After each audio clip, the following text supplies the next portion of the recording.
Something crazy just happened in boxing. Terence Crawford personally trained Gervonta Davis before the Jake Paul fight, and what they talked about might change everything. Davis is training like never before, switching styles, changing angles. Bro, he looks dangerous. If you think Jake Paul is ready, you might want to watch this before the fight starts, because what's coming next, nobody is expecting it. In shape, 145. Yeah. In shape. You know what I mean? So this is different from a Crawford coming up to 168, but we know his walk around weight is probably 170, 180. Tank Davis, only shortcoming, pun intended, is his height.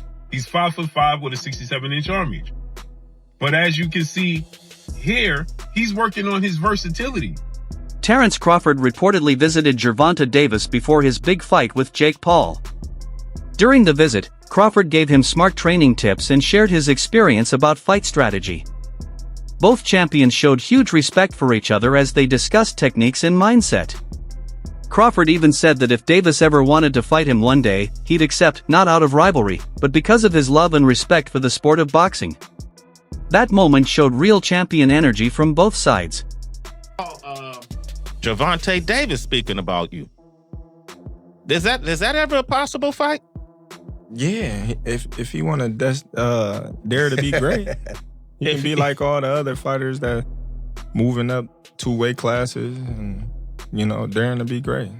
You would fight him. Man, tell him to come up there. He got to come to win 54. He said I got a glass chin, so tell him to come and touch it. Ooh.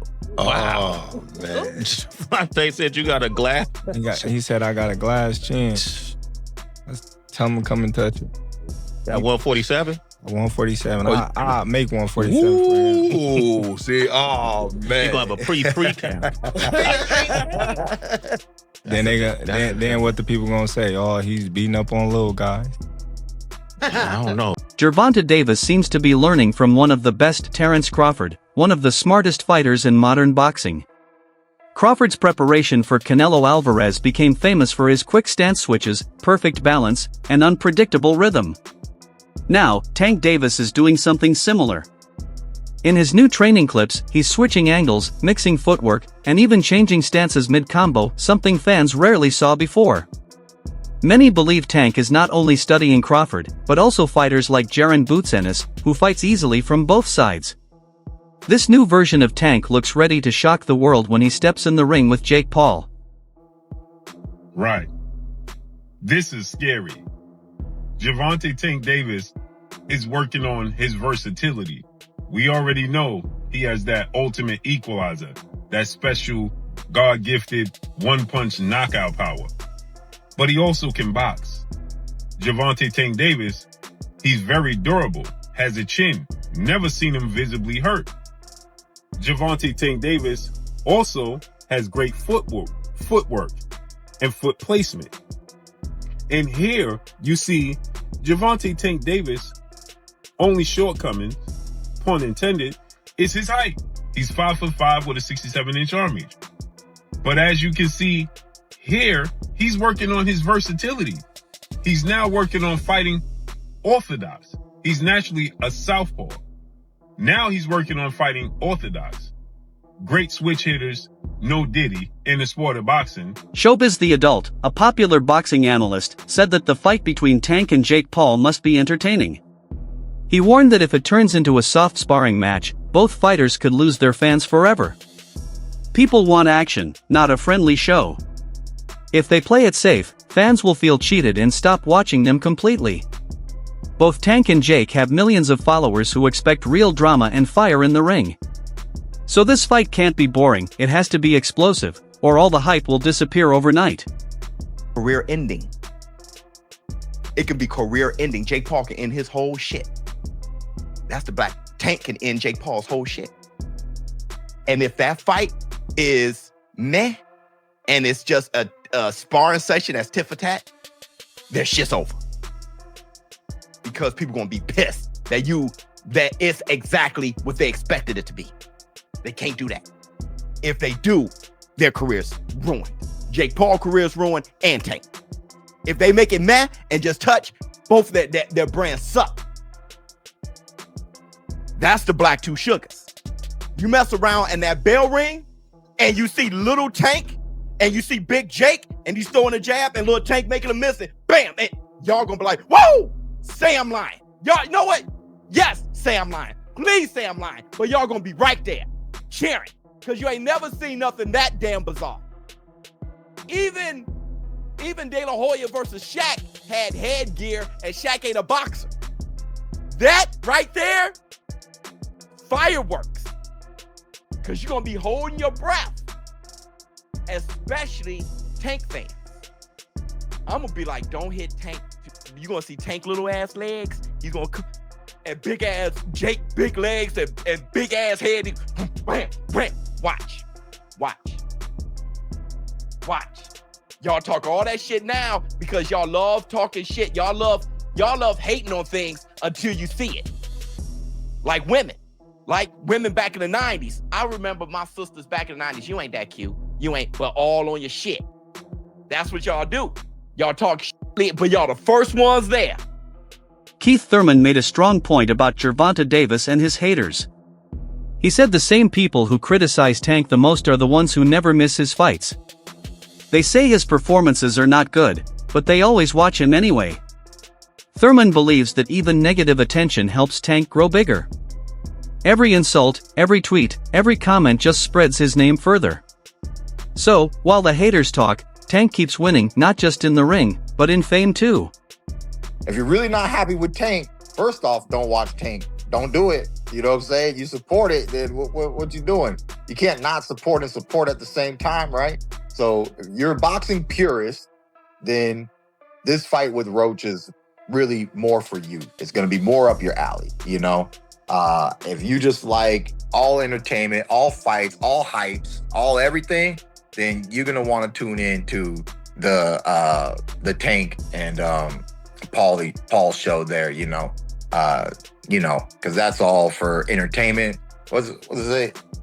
For entertainment purposes only, right? It's just say like somewhere in the small print of the promotion. For entertainment, don't do this at home, kids. You know, it's all fine. Disclaimer. Yeah, disclaimer. For entertainment purposes only, you know? So, it's money-making purposes only, you know? It is what it is, people. When Claressa Shields said that the only fight that makes sense for Tank is against Shakur Stevenson, Tank didn't like it.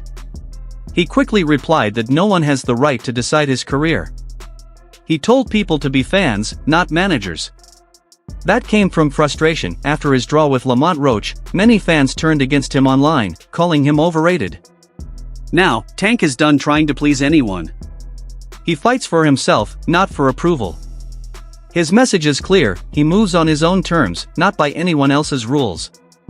And says that, pretty much the only people that can beat him is Shakur Stevenson, and I don't know who else he said. He said she thought that at a point in time that Devin Haney could beat him, but now she doesn't believe that.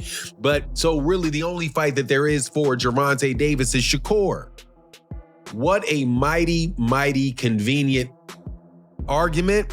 And Gervonta Davis responded, and basically his response was, "Come on, girl, stop talking about me so much because you're making me feel like I'm special." Right? So he pretty much just, kind of blows it off. But I really think that there's something much deeper going on here. And it is that this, and I said it again, I said it in another video, I'll say it in this one, the Bud Buddies. The Bud Buddies are a crew of boxers that all hang around and worship Terence Bud Crawford.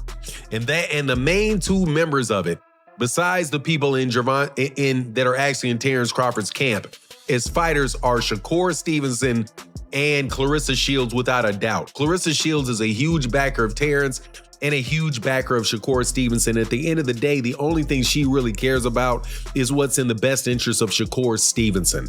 And anything and everything she say is angled that way to get Gervonta Davis to do something that Shakur Stevenson wants him to do, which is really do all the hard work and then be there for Shakur Stevenson to become a star at the end of it. I'm telling you, man, I believe that to the bottom of my soul. That is the same plan that Terence Crawford ran on Errol Spence Jr. The fight between Gervonta Davis and Jake Paul doesn't look like a normal boxing match. Experts say it's more like a mix between real boxing and entertainment. Usually, exhibition fights happen when boxers are past their prime, like Mayweather's recent matches. But this time, both Jake and Tank are young, active, and still at their peak. That's what makes it so strange. It's real competition, but also a viral show. It blurs the line between professional boxing and entertainment, which is exactly why everyone is talking about it. Fights like this with fighters pretty much in their prime. But other than the size mismatch, most people are wondering, why has Tank taken this fight? And those were the first questions targeted to Tank in this presser. Because usually these sorts of bouts are relegated to the latter part of your career. And for most Gervonta Davis supporters, they thought they would get the big fights next, the SHOCKS. They didn't think he would be fighting Jake Paul. Although Tank tried to push it off as fans should just be happy watching the sport and hey, haters will be haters, I think that's quite unfair to the people who have been loyal supporters of him and honestly have paid his bills.